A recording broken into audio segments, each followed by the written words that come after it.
आई भैया हम गायक कलाकार रंजय लाल यादव आप सब भोजपुरी श्रोता के चरण स्पर्श करत बानी। आज हमने के मां मानसा रिकॉर्डिंग स्टूडियो में साथी म्यूजिक हिट कंपनी के माध्यम से आप सब के बीच में कुछ गीत भेज रहल बानी, जेमे हमारा बिंजू पर साथ देता नहीं हमारे बड़ भैया सरोज साथी जी आ तबला पर हमारे भैया सुधीर भैया जी, आई कंपनी के मलिकार बनी हमार प्रिंस भैया जी। कैसे वो गीत के भाव लागता, लड़का एगो लड़की के देखले बा त कहले बा कि इतना सुंदर चेहरा बा त गुमान ना करे के, का कहता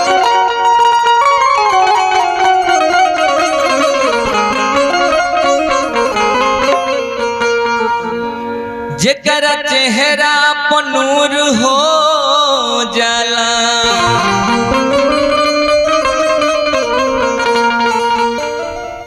जेकरा चेहरा पर नूर हो जाला,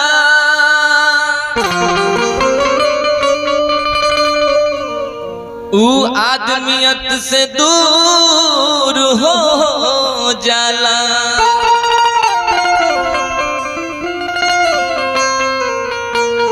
कि इहे देखल हर जमाना में बा,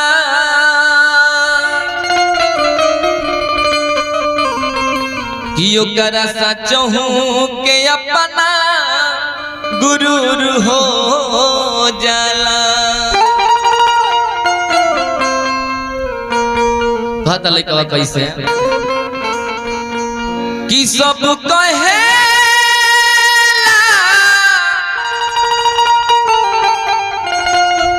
कि बहुत सुघर बार तू,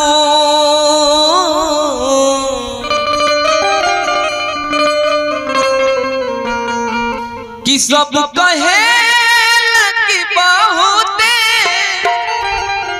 सुघर बारू तू, टोना लागे न काचे उमरिया में,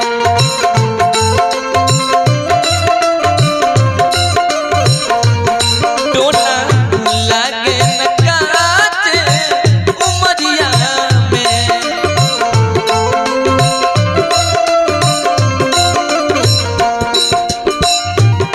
सब कहे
नैना पवलू शराबी न दाखल करो,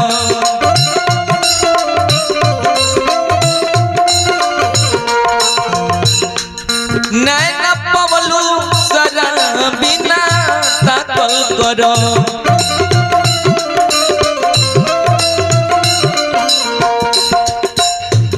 रूप के रानी छत से ना झांकल करो,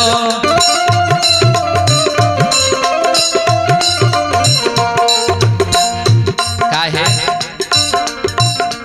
कि जेने ताकेलू हरे अनहरियों में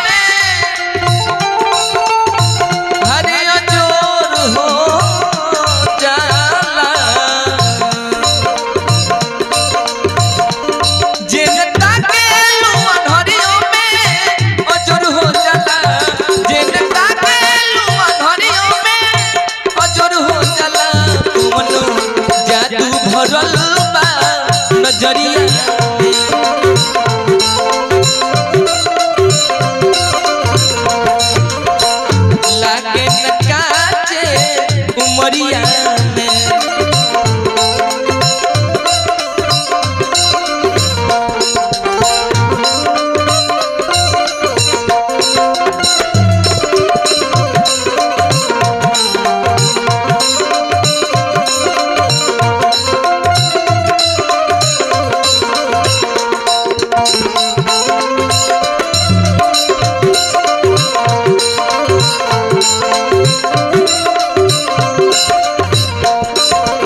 लड़कवा लाइफ में कहला का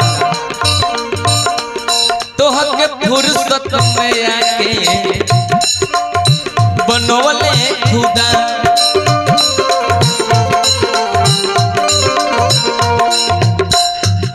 जे भी देखेला तोहके हो जाला फिदा।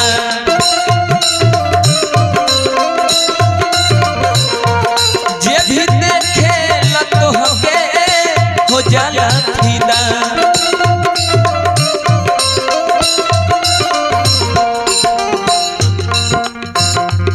तोहर जुल्मी हर जवानी तोहर जुल्मी जवानी का हानि बनेगा लागे न कोरी।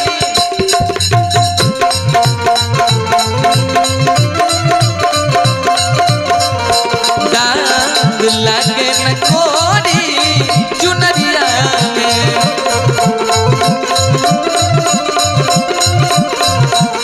सब कहे कि बहुते सुघर बार तू टोना लागे न काटे उमरिया